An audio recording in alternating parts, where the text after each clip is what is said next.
उनके साथ वो अन्याय, अत्याचार और उनको गिरफ्तार करते जा रहे हैं।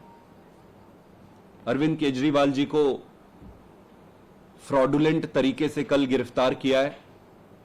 हमें न्यायपालिका पर, न्याय व्यवस्था पर पूरा भरोसा है। देरी हो सकती है, लेकिन अंत में न्याय जरूर मिलेगी और जीत सच्चाई की होगी। हमने शांतिपूर्ण तरीके से पूरे देश में आज भारतीय जनता पार्टी के खिलाफ विरोध प्रदर्शन के लिए कॉल दिया था। दिल्ली में जिस तरीके से ये पुलिस का दुरुपयोग कर रहे हैं वो अकल्पनीय है। मुझे नहीं लगता कि भारत के इतिहास में, राजनीतिक इतिहास में ऐसा कभी हुआ होगा। सारी नेताओं को कल रात से ही उनके घर में हाउस अरेस्ट कर लिए। सुबह सुबह जो अपने घर से आम आदमी पार्टी ऑफिस के लिए निकल रहे थे उनको गिरफ्तार कर लिए। हम शांतिपूर्ण तरीके से प्रोटेस्ट कर रहे थे। शांतिपूर्ण तरीके से प्रोटेस्ट करना हमारा अधिकार है, हमारा मूलभूत अधिकार है। मोदी जी को शांतिपूर्ण तरीके से प्रोटेस्ट भी बर्दाश्त नहीं होता है। उनके मन में इतनी नफरत है कि एक एक कार्यकर्ता को, एक एक वॉलंटियर को, एक एक लीडर को वो गिरफ्तार कर रहे हैं। उनको इतना डर क्यों है? वो इतना डरते क्यों हैं? नरेंद्र मोदी जी दो तरह से ऑपरेट करते हैं।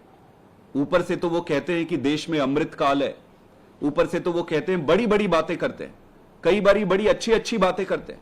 लोगों को लगेगा कि यार ये तो कितनी अच्छी बात कर रहे हैं देश के लिए। लेकिन अगर उनके कामों और कारगुजारियों को आप देखेंगे तो आपको पता चल जाएगा कि उनकी सारी भाषा, सारी बोली वो दिखावे के लिए एक छद्म है, झूठा है, फर्जी है। और सच्चाई क्या है? सच्चाई उनके काम है जो वो कर रहे हैं। जिस तरीके से अघोषित आपातकाल की परिस्थिति उन्होंने इस देश में ला दी है, उससे ऐसा लगता है कि देश में सारी व्यवस्थाएं, सब कुछ टूट जाएगा। आतिशी जी को इन्होंने डिटेन कर लिया, सौरभ भारद्वाज जी को डिटेन कर लिया, कई सारे हमारे एमएलएस को डिटेन कर लिए, कई सारे काउंसलर्स को डिटेन कर लिए, कई सारे लीडर्स को डिटेन कर लिए। जो इनको मिल रहा है उनको वो डिटेन कर रहे हैं। और क्या कारण है? कारण कोई भी नहीं है। पीसफुल तरीके से पार्टी ऑफिस में इकट्ठे होकर प्रोटेस्ट करना भी इनको एक्सेप्टेबल नहीं हो रहा है। मैं एक ही चीज कहना चाहता हूं भारतीय जनता पार्टी को कि उनका ये दांव, उन्होंने जो भी षड्यंत्र और दांव बनाया है, ये उल्टा पड़ने वाला है। ये इतना उल्टा पड़ेगा इनको कि इतिहास याद रखेगा। केजरीवाल कोई मामूली लीडर नहीं है जिसको आप गिरफ्तार कर दोगे वो बैठ जाएगा। केजरीवाल दुगनी ताकत से तुम्हारे पीछे आएगा और इस एक केजरीवाल से तो निपटने में तुम्हारे पसीने छूट गए। अब क्या करोगे जब पूरे देश के, पूरी दिल्ली के एक एक परिवार में, एक एक घर में केजरीवाल पैदा होगा, एक एक घर में केजरीवाल पैदा होगा।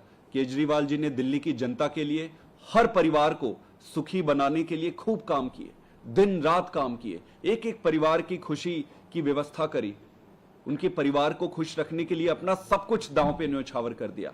आज ऐसी परिस्थिति में ये सारे परिवार, दिल्ली की सारी जनता, देश के सारी जनता केजरीवाल जी के साथ खड़े हैं और भारतीय जनता पार्टी को उनके तानाशाह का जवाब देने के लिए तैयार है। चुनाव में पूरी ताकत से जनता इनको जवाब देगी।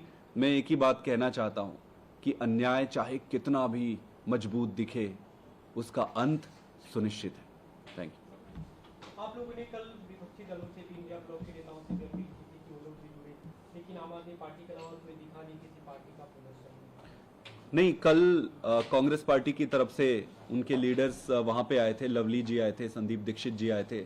कांग्रेस पार्टी के सभी बड़े लीडरों का फोन आया है, राहुल गांधी जी का भी फोन आया है और कई सारे बड़े लीडर्स का फोन आया है।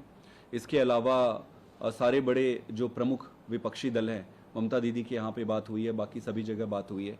सभी विचार मंथन में लगे हुए हैं कि आगे इसको कैसे, इस चुनौती को कैसे डील किया जाए। क्या आप लोग कुछ साझा रणनीति पे काम कर रहे हैं कि अब आपके बड़े नेता की गिरफ्तारी हो गई, आगे कैंपेन कैसे करेंगे इंडिया ब्लॉक का, इसे लेकर कोई बातचीत आप लोग की हुई है? आगे इंडिया ब्लॉक की मीटिंग होनी है।